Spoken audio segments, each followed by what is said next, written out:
we are in a very bad period of history, really very bad. But nobody is actually trying to stop the wars. Nobody is trying to do the ceasefire. The situation is dramatic and extremely bad. I've seen it actually in Africa. They live in reality like the garbage dumps. They are now being even forgotten, or people pay no attention.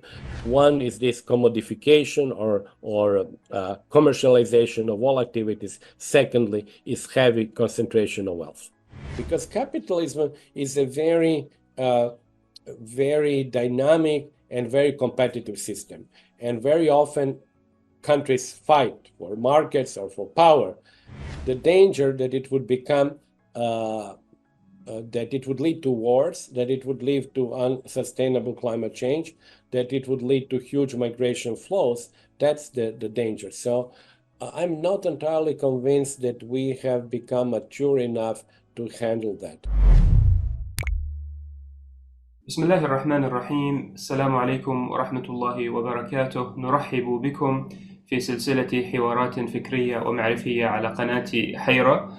Today we are interviewing Professor Branko Milanović, who is a scholar and a researcher from the United States. He obtained his PhD in economics in 1987 from the University of Belgrade with a dissertation on income inequality in Yugoslavia. He served as lead economist in the World Bank's research department for almost 20 years, and then he wrote his book on global income inequality. He has several publications such as Global Inequality, A New Approach for the Age of Globalization, The Haves and the Have-Nots, History of Global Inequality. It is actually translated in Arabic by the title الذين يملكون والذين لا يملكون، تاريخ مختصر وخاص للامساواة العالمية.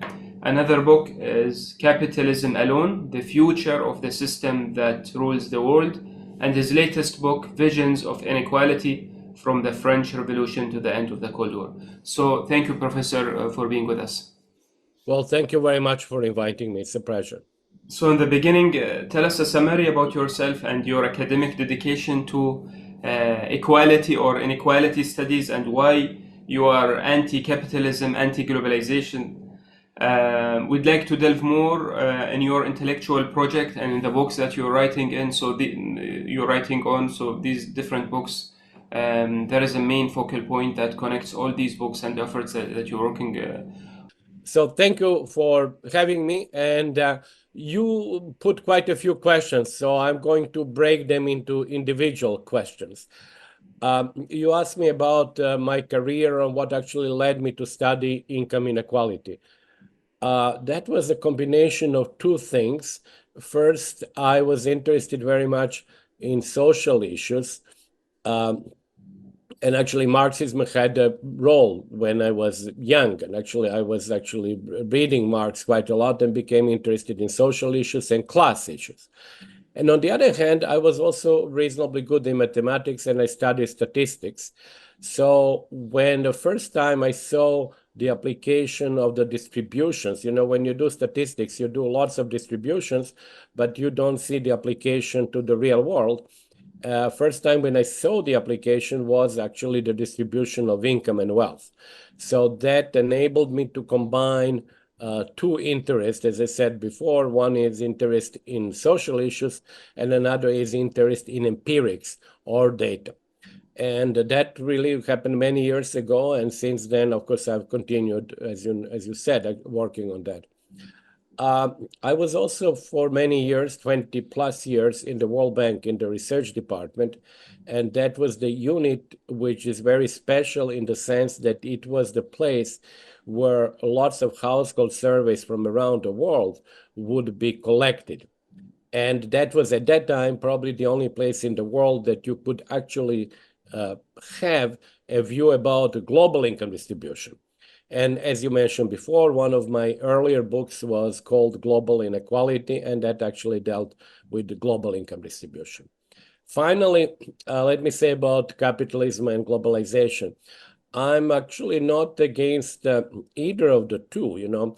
Capitalism, I think, is now present all around the world. and it has some good features and some bad. And I discussed that also with respect to the two types of capitalism, liberal, so-called liberal, and so-called political. And I discussed that in a book called Capitalism, Alone. And then finally, globalization. Like capitalism has also good and bad sides. You know, globalization is certainly responsible for the decline in poverty and decline of global inequality and growth of India, Indonesia, China, Vietnam, Thailand, and so forth. On the other hand, globalization also led to many people losing jobs, or actually it led to a hugely competitive world. So like many of the large economic phenomena, you have good sides and bad sides. And one has to be aware that there is always some kind of a trade-off.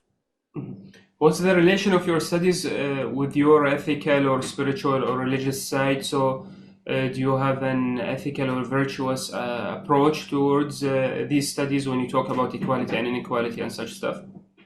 You know, yeah, it's a good question. I think everybody who studies inequality or equality has a certain prior view, which is an ethical view, that all individuals are fundamentally the same.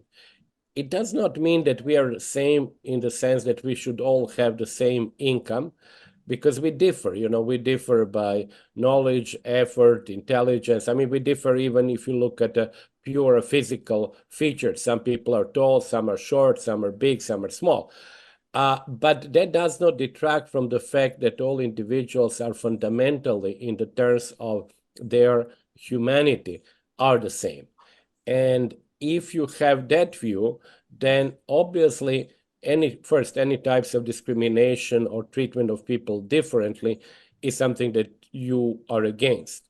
And moreover, any huge inequalities, which are not the result of the features that I mentioned before. Maybe hard work is obviously something that should lead to inequality in the sense that the person who works more should be paid more. Or maybe greater ability should also lead to higher income. But everything which is beyond that has really to be justified. And if it is not justified, has to be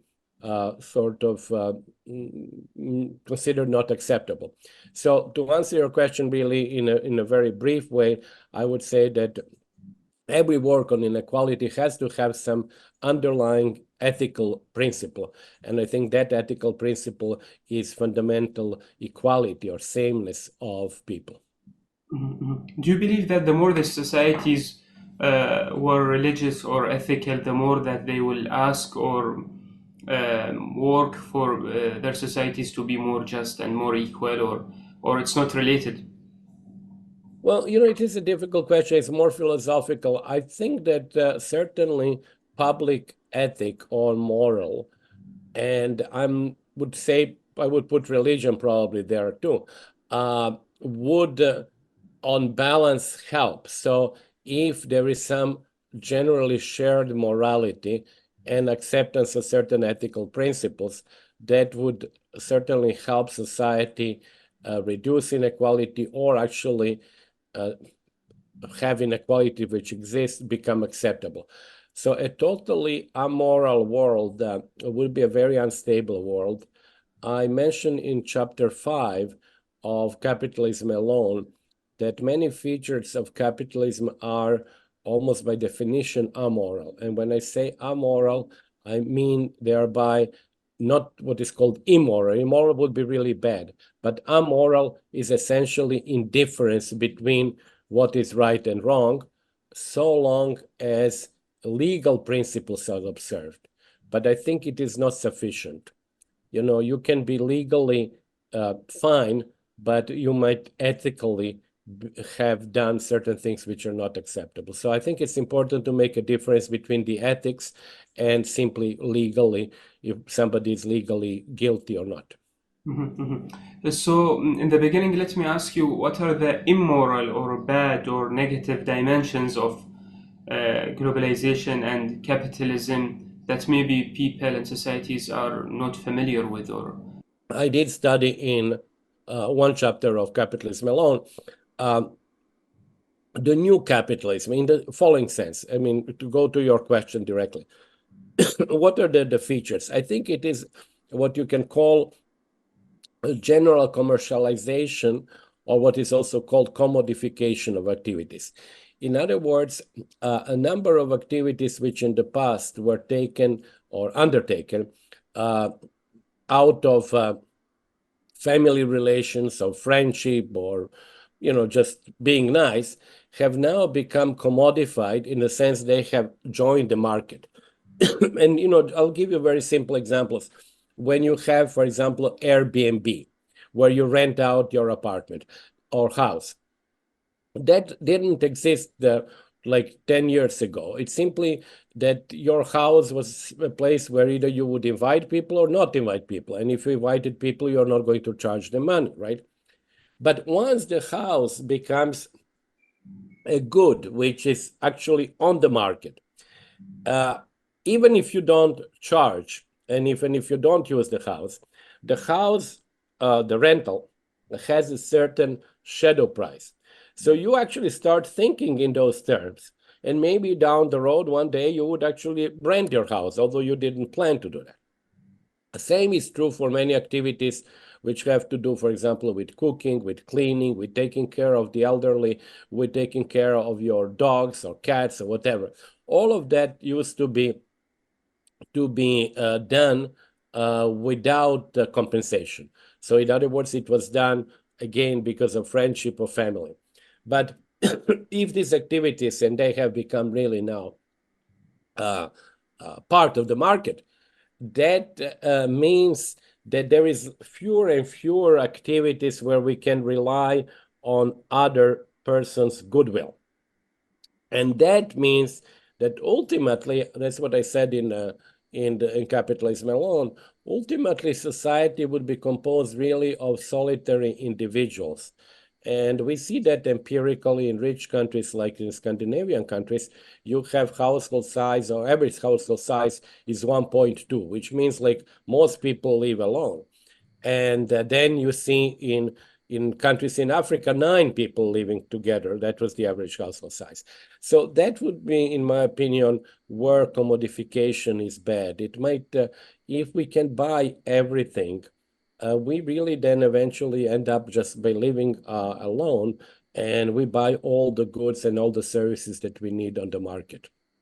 And this philosophically means that everything gains an earthly meaning, and so family values or virtues step apart and diminishes gradually for the money and the direct benefits and the earthly life and the values of capitalism, I mean.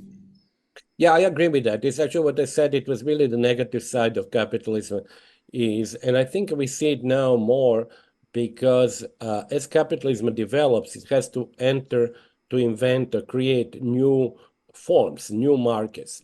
And this newest market or newest markets are the markets which really go into the activities, as I was saying before, which were the prerogative of the family, nuclear family and larger family, and friendship. And as I said, if you push that too far, and I think actually it is already pushed quite far, even mentally, you start putting a value and price on everything. So if we start putting value and price of every hour, even when we spend it with a friend, maybe at first we will not put a value, but when gradually we put a value on that. And that really, I think, undermines the long-standing and historical things that on which we really didn't put a value. I think there is a danger of putting a price on everything. There are things on which we really should not put a price. What about globalization? Because people would say that globalization came with all these benefits and advantages, and people are coming together and closer, and all these. So there's a negative side also for this. You believe?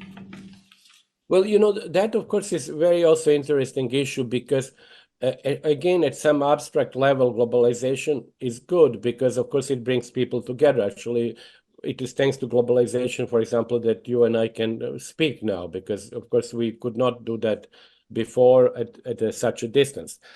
On the other hand, globalization leads to many, how should I call it, conflicts, because a globalization is not only globalization at the level of goods and services, it is globalization at the level of people.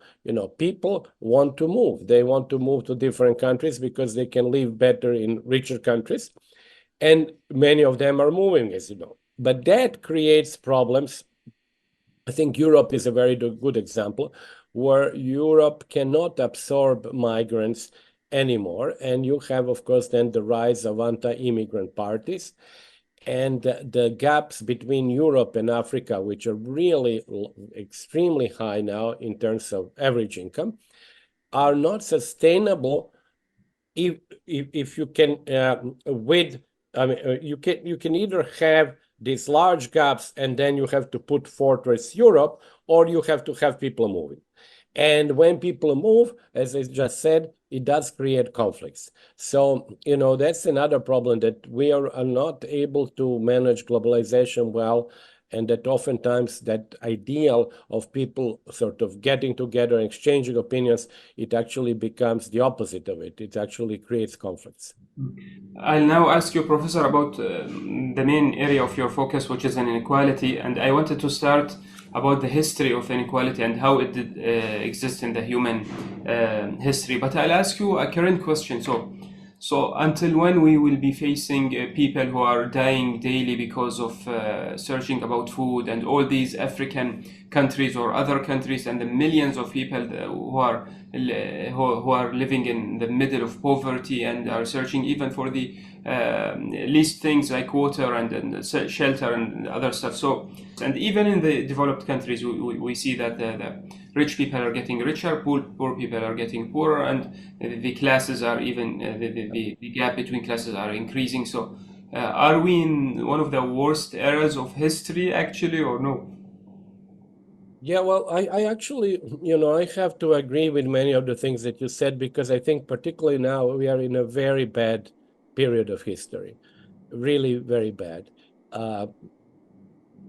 It was not clear that it would be so bad only like 10 or 15 years ago. But let me just say why I think we are in a very bad. If you look at the political situation, which is, of course, has then implications on the economic situation, we are currently having two extremely dangerous wars: the war between Russia and Ukraine, and the war between Palestine and Israel. And these two wars keep on going, and thousands of people die, and there is no apparent end to them. In other words, nobody in the world, and I don't even use the word international community because it's a meaningless word, but nobody is actually trying to stop the wars. Nobody is trying to do the ceasefire. The wars just continue, and we are indifferent in reality, because nobody is doing anything to stop the wars. Then you have a very grave tension between China and the US, which can escalate into another war. On top of that, of course, the war between Russia and NATO can happen. So the situation is dramatic and extremely bad. And if you can imagine that some kind of a nuclear war would happen, that would mean death of probably several billion people. This is something which never in history, obviously, has happened. On top of that, we had a long-term crisis and the issues that you mentioned. First, with many people, many of them in Africa and some of them in Asia, and maybe some of them in Latin America, who actually are in search of food, or who have very short life expectancy, who cannot get any education, who basically collect the wood in the branches of trees, and actually they cook food on that, and then live in, I've seen it actually in Africa, they live in reality like the garbage dumps. And then we have a climate change, which makes things even worse for many of these people. And then you rightly say, what is being done? And really, nothing has been done.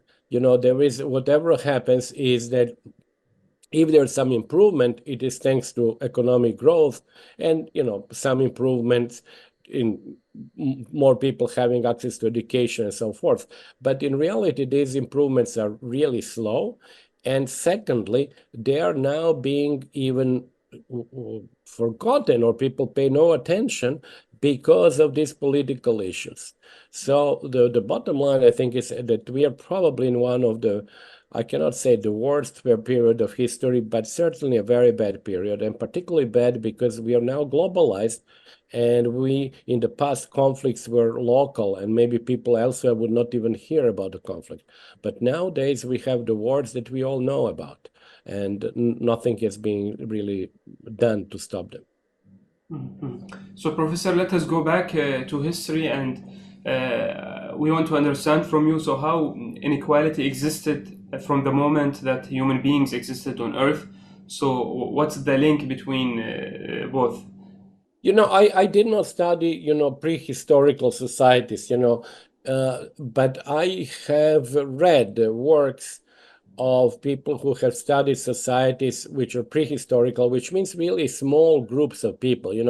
The original societies, and we are talking there about maybe 20, 30,000 years ago, they were composed of small groups of people, like bands of people who were actually, they needed each other, because if you were to chase animals, or you would actually, that was even before the agriculture, so you would basically just pick up the so-called hunters and gatherers. These societies, small societies, were fairly egalitarian because they lived at the level of subsistence. And if you had some inequality, then it would mean that some other people would not even have enough for subsistence. So obviously, they are not going to agree with that. And even when you live in such small society of 20 or 30 people, every inequality becomes very apparent. So these were, it seems, they were fairly egalitarian societies. What then happened, and I'm actually giving sort of very broad brush view of history there, which I have not studied well, is that with a more sedentary society and more agricultural society, there is a surplus of food first, and then surplus of housing and ability to construct buildings and so on. And that surplus then becomes the basis from which society become unequal, because some people who are the, more powerful become either owners of land, or they become leaders, political leaders. So then, to go quickly to the more historical societies, we do have actually the data for many historical societies. For example, there was a very nice study of Mesopotamia or Iraq in the year 900, when Iraq was probably probably the richest society in the world, with very, very high inequality, and inequality because of essentially very hierarchical structure of society.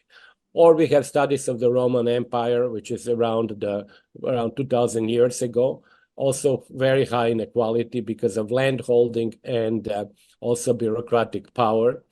And when I say bureaucratic power, it's not only the emperor, it's actually everybody who was around him. And that counts like quite a few people. And of course, on top of that, they had land and high level political positions like senatorial positions or decurions and so on.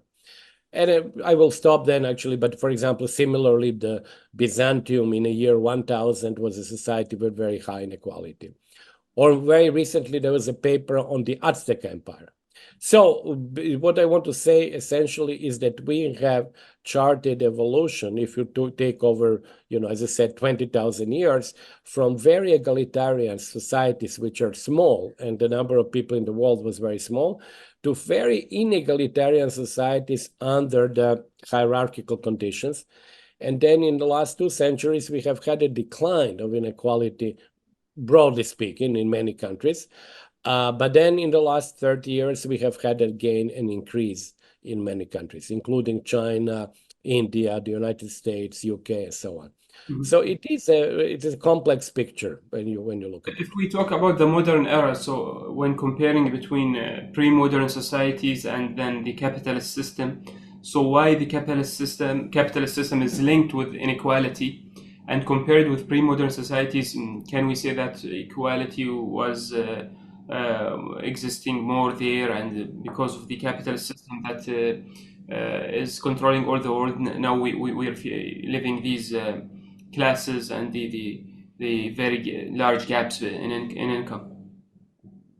Well, yes and no, because I was just saying if you compare modern societies with very archaic societies that were very small, each society, as I was saying, was really small, or 20 or 30 people. Inequality between them was low, but it was low because the level of income was small and there was no surplus to speak. But then if you compare modern societies with, let's say, sort of what we can call feudal societies, which are very hierarchical, and when you have slavery, for example, then of course the situation now is much better, because we do not have slavery in most societies, and slavery by itself makes a fundamental break between what I was saying before about human equality, is that actually some people are, by definition, excluded from such a society. So in that sense, we are better off than we were. Mm-hmm. Professor, if you'd explain for us in detail the situation of the capitalist system and how the incomes are different and the gaps are very huge, and the 1% of the society, they own and earn 90% of all the economy. So what we are facing now, what are the roots and reasons of this, and will this continue, or this is related to the system that's controlling the economy now? I was saying before, in the last 30 years, if you look at Western societies, and then if you look also in China, India, Vietnam, or Russia, you have had an increase in inequality. I think a lot of that increase in inequality had to do within countries, had to do with globalization, which meant the ability to employ much cheaper labor elsewhere. And then that had an impact on like in the United States, an impact on the US middle class that actually became less well off, lost jobs, reduced wages, and so on. And then the importance of having capital and the returns to capital being high meant that the top 1% or the top 5% became richer. And what is important also to point out is that even in very rich countries like the United States, Great Britain, Germany, Japan, the percentage of people who have some non-trivial amount of income from capital is very small. Generally speaking, in those societies, I'm talking about rich countries, about 1/3 of the population have zero capital income. Then everybody else, up to the top 5%, the only asset they have is their housing. And oftentimes that housing is actually owned by the bank, or largely owned by the bank that lends them, for the house or the apartment. And then finally you come to the top 5%, and the top 5%, of course, has lots of financial assets that you mentioned, like with concentration of financial assets. So for them, housing is not such an important asset, because for them, the financial assets are key. So we have really, to conclude, we have really a tripartite structure in many countries.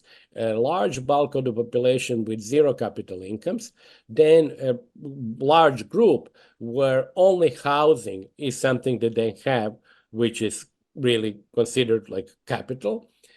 And finally, the top 5% that has financial assets. So this is a very inequitable structure. And as capital incomes or return to capital becomes higher, then it practically automatically leads to increased inequality. So part of the increase of inequality is really linked to the very high concentration of capital incomes. Have you reached to any approaches or solutions in the economic system just to make societies more equal, or to decrease these gaps, or do you have any solutions in your mind for such situation? There are actually two different approaches that can be taken, and of course, people have been saying that for a while. Now, one approach is, in my opinion, rather simplistic, but it can work. The approach is actually of taxation. You can increase taxes on high incomes. You can increase taxes on capital incomes. You can introduce the tax on wealth. Now there is this conversation in the world of the 2% in OECD countries, I think, of 2% wealth tax. I'm not against them. I think actually these are good ideas, and I think many of them make sense. However, increased taxation is sort of dealing with a symptom. It's not dealing with the underlying cause. The underlying cause, as I mentioned before, is extremely high inequality in capital, in wealth, and then capital income. So the other approach would be really an attempt to spread capital much more broadly. It's not easy to spread capital because simply many people don't have enough money to invest in something, and some don't want. But for example, worker shareholding would be one way to increase the spread of capital. So in other words, nowadays we have often CEOs who are paid in shares, but we could actually have workers be paid in shares, part of their salary. So they would actually have financial assets, and moreover, you could actually have special advantages for the companies that actually have workers' shareholding. You could also have special advantages for small investors, people who, for example, have investments or 3,000 or 5,000 euros of dollars, could be guaranteed that that investment is not going to disappear, even if the stock market goes down. And it's not very hard to guarantee because these are small amounts. So I think that actually creating a society where the shares, as I was saying before, would not be like 30% with zero, and then 55 or 60% with only housing and 10% with financial assets. Creating a society where financial assets would be more widespread, in my opinion, would be a good idea. But Professor, talking about a progressive tax solution or other kinds of tax are not very effective, because the very rich people, when you take very few amount of their money, so they won't be affected, and this won't help in equality anyhow, because the situation stays the same, and it's only little amount of money that rich people, and they usually give it also for charity without taking taxes from them. So this is not a very solid or very concrete solution, I guess. No, I agree. That's what I said. Actually, is sometimes taxation acts rather as on a symptom, and that's why I believe the greater, more widely spread wealth would have been better. But if you cannot do that, or if you want to do both of them, I do think that the taxation of high incomes or taxation of capital incomes or wealth does help. Now, I'm quite aware, as actually you implied, that the rich people oftentimes play what they call different jurisdictions against each other. They could they could be citizens of one country, live in a different country, pay taxes in a third country, and of course they go to a country which really is the lowest in terms of taxation. So yes, I know they would try to escape. Many would succeed to escape. But if you have an international program where actually you just tax wealth, because it's very easy to establish, there are sort of depositories or registers of wealth. I think you would collect some money, especially from very rich people. They would have to pay. But as I said, it's helpful, but it's not really the fundamental solution. Let me just say something to bring up two things that I was speaking about. We basically have, other than the issues that we spoke about, the war and so forth, we have basically two issues to deal with. One, before, when you asked me about ethical issues, we have commercialization and commodification of activities, which essentially makes each of us an economic agent and breaks the links of family and relationships. So that's the first issue. And the second issue is we have a high concentration of wealth in the hands of very few people. So these are really two interrelated issues. One is this commodification or commercialization of all activities. Secondly, is heavy concentration of wealth. Professor, you also talk about inequality between people and then inequality between nations or societies, and also you don't only talk about one type of inequality, which is in money or income. Rather, you talk about inequality in different aspects of society or community. So if you'd explain this to us, please. Yes, well, I talk of many inequalities because, as you said before, the book, which is translated in Arabic, is about global inequality. And global inequality has at least three different levels. First, it has the level of inequality within countries, which, of course, everybody understands. You know, you take inequality within Oman, that's one number. Take inequality within Egypt, that's a different number. Take inequality within France, that's the third one. So it's a first layer. But then there is inequality between the countries, which is essentially inequality between mean incomes, and it's inequality between rich and poor countries or middle-income countries. So that's the second layer. And that layer is very important because inequality between countries means that different people in different countries will have very different access to many things, including education, health, opportunities, and so forth. Because if your country is very poor, like obviously 90% or 99% of the people in that country will have no access to many of the goods like health and education. And if your country is rich, then of course the opposite holds. You take the Netherlands, even the poorest people in the Netherlands are very high up in the global income distribution.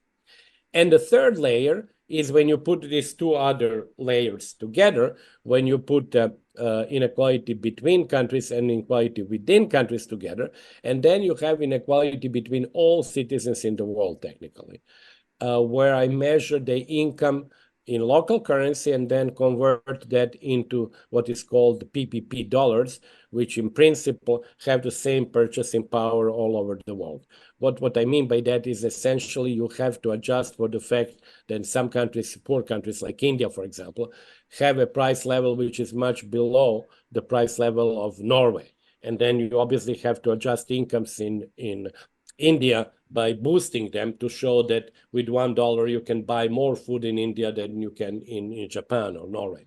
So that's the final level. So once again, there is a level within countries, which most of us are very familiar, and we speak of that. Then there is inequality between countries. Also, we are familiar with that because we notice the differences in living conditions that depend on the country. And then you put them all together and you get the global inequality. So these are the three levels that I work with. In your opinion, what's the role of governments and politics and policies in enhancing equality? So should the people of power should be convinced in these stuff so they work for it? Because obviously if they are the people who are enhancing inequality, so nothing will happen. So yeah, it is a major problem. First of all, if you look at these three levels that I just mentioned, at the global level, we don't have a global government. We don't really have any tools. We have international organizations, but as you know, their role is minimal. First of all, international aid is minimal. There was the UN desired objective was that the rich countries should transfer 0.7% of GDP annually. But that has never happened. That objective was set maybe 50, if not 60 years ago. And I think the current average is, 0.2%, not 0.7%. And moreover, even in this 0.2%, you really account for even aid, which is not civilian only. So it's really basically very little. Then the international organizations that lend money, like the World Bank and the IMF, of course, they lend money. So by definition, that money has to be paid back. Maybe the rates of interest for some of them are low, but still you have to pay it back. So that was the top level. So really where the governments have a role are at the level of within nation. That's we already talked about that. We know all of that from experience. That's where the governments actually have the taxation power. They have a power to have social transfers. They have a power to pay child benefits, unemployment benefits, pensions. So that's where the action is.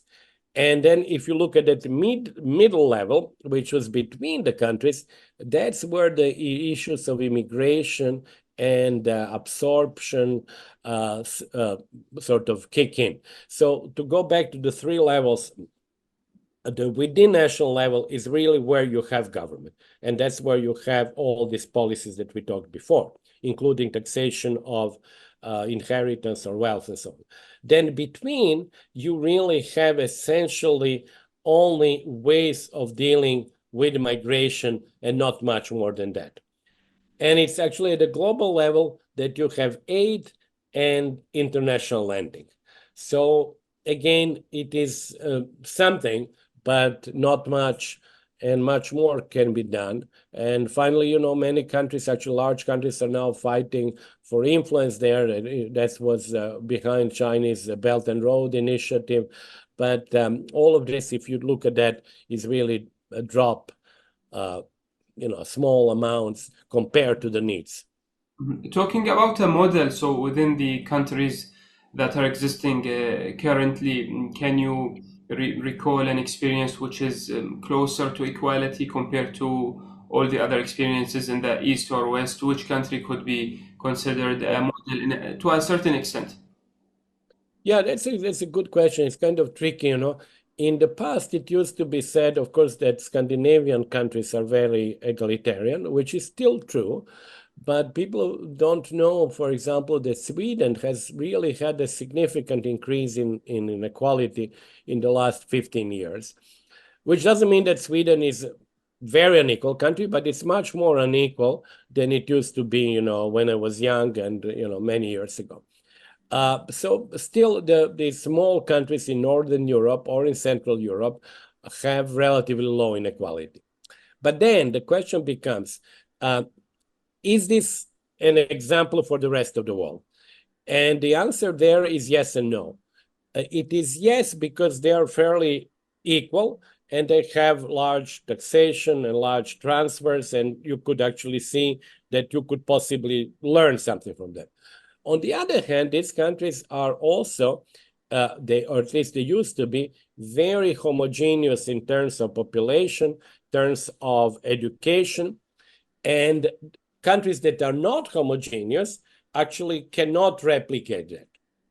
And moreover, we see in those countries that as they are becoming less homogeneous because of the inflow of migrants, their social welfare policies become less, how should I say, less generous. So we see even in them the fact that cultural or ethnic or religious differences which appear seem to reduce the willingness of a majority of population to fund social programs. So that's why I'm saying there are certain things one can learn, but whether that can be applied to very diverse countries like the US, for example, I think it becomes much more difficult. Professor, I saw in your books that you analyze in depth the schools of thoughts like communism or Marxism, or even John Rawls and in the Western world, or even you go back to the Greek philosophy, Aristotle, Plato. So what are the positive theoretical points from these philosophers and thinkers that can be gained or reapplied to our modern era in the things that you can recall now from these different schools? Well, that's a very good question. It's a very broad question. I have to think how to answer it. Let's start with Marxism and communism.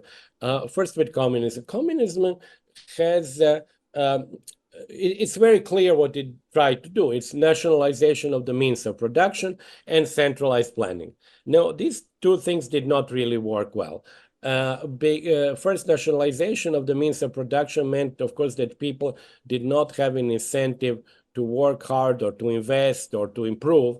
So that stifled technological development. And if you think why communist countries or communism failed, I think it's partly, largely, I would say even, its inability to innovate and to actually catch up or to innovate as fast as capitalist societies. But Marxism is different because, of course, Marxism was one strain of Marxism was used for creation of communist societies. But on the other hand, there are large parts in Marx which are, most of Marx is basically the analysis and critique of capitalist societies.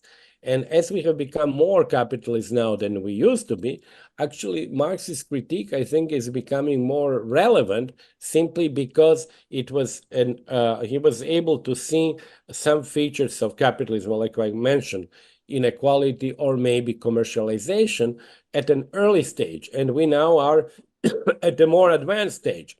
So the studies that he did actually, I think, have quite a lot of relevance. In other words, what I want to distinguish between two parts in Marx's own writing, one part which was the analysis of capitalism, another part which was much smaller, is the sort of a projection of a future society. And for that latter part, I think that future society did not work the way that he imagined, so that failed. But the first part, I think, has many insights.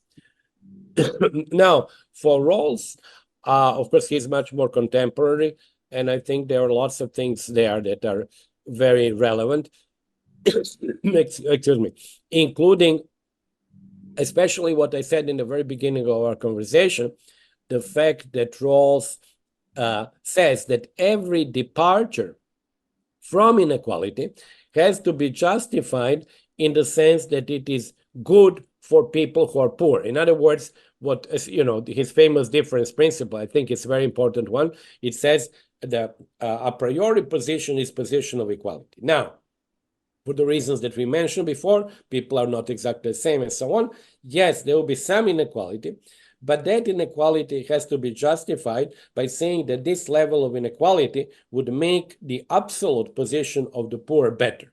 So they would not have the same increase in income, but they would have some increase in income. And I think it's a very important philosophical issue, is that if you want to have higher inequality, you have to justify it by arguing that in some sense that high inequality would be, in terms of absolute income, better for the poor. Mm-hmm. And what about going back to Plato and Socrates? What can we gain from them? Maybe values or virtues? When you asked me about Plato, I was actually even thinking, because I read Plato quite a lot, and when I was young also, including Plato in my visions of inequality. The visions of inequality start really with economists, with Francois Quesnay before the French Revolution, and then Adam Smith. But eventually I did not. But I'm not sure. Maybe it was a good decision. Maybe it was not a good decision. But certainly Plato did. Well, there is a difference between Plato and Aristotle. Plato, as you mentioned, actually values virtue more and does have a fairly stratified view of society. Aristotle is much more modern. I would even say that he's, somewhat, I would say, capitalistic in his views. And Cicero is even more so. So they are people who are quite modern in their views, although they, of course, lived 2,000 years ago, but they're quite modern. For example, another very interesting writer is Ibn Khaldun. I've read his introduction, and for example, it's also there was quite a lot of dealing with the economic sphere there, and with how should I say, different types of human societies. As you know, there's contradiction between the sedentary population and nomadic population. Also, there was a very nice point there about taxation and the argument that, as you probably know, that actually the countries of the empires are doing quite well when they have a moderate taxation, and as they become more and more desperate to get the revenues, what happens? They get less revenues because essentially they overtax. People try to avoid paying taxes, and eventually it becomes they get lower amounts. Yes, I was just going to say that there are quite a few sort of very modern things in Ibn Khaldun, including this whole issue of taxation, because he argues that at an early stages development of countries or empires, they are getting richer and they tax in the amounts that are bearable and they're moderate and that people accept to pay. But as the empires get in problems, they believe, and maybe they get into problems because of the wars and the need for financing of wars, they believe that by increasing taxation, they would increase revenues. But Ibn Khaldun has made a good point that essentially you increase the tax rates, but people try to avoid that, and they find different schemes to avoid. So ultimately, with very, very high tax rates, you actually get less revenue than you would have obtained if the society were richer and the taxes were more moderate. And I think it's a very good point, and it is true that sometimes when you have wars, you try to actually increase the tax rate and it becomes unbearable and people just escape. Professor, if I'd ask you about one of the most important ideas and theories you think about or you wrote about in your different books, what would it be? So what you'd like to add even more to what you said? This contrast in this thinking of globalized capitalism is really at the core of my work. That was at the core because that globalized capitalism is, of course, correlated with inequality, as I was saying, within countries, between countries, globally. But we have to think of the current situation in the world as a very new manifestation of maybe the first time in history that we are very much unified in the ability to communicate, to meet each other, to know the conditions, and we have a globalized capitalism. And the question is, are we as humankind going to be sufficiently intelligent and